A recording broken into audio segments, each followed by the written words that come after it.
C'est une surprise, des fibres d'ortie découvertes sur cette épingle agrandie au microscope. Ici, sur cette autre épingle, des fibres de lin qui ont gardé leur couleur, des découvertes datées autour du 7e siècle sur le site de cette nécropole de Mortagne-sur-Sèvre. Sur place, parmi les 99 tombes mises à jour, 15 individus ont été inhumés dans des sarcophages.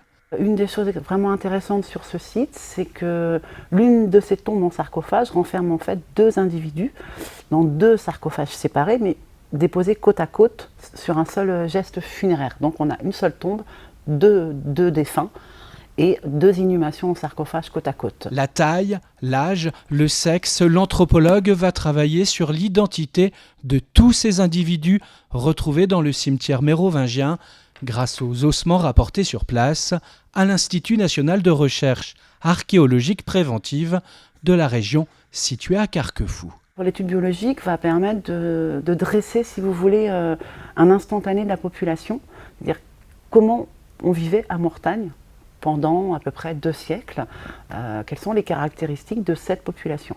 La restitution des premiers résultats de ces fouilles sera présentée pour la première fois dimanche par l'anthropologue. Nous on fouille là, moi je fouille à Mortagne avec une équipe, on vient d'un peu tout le Grand Ouest.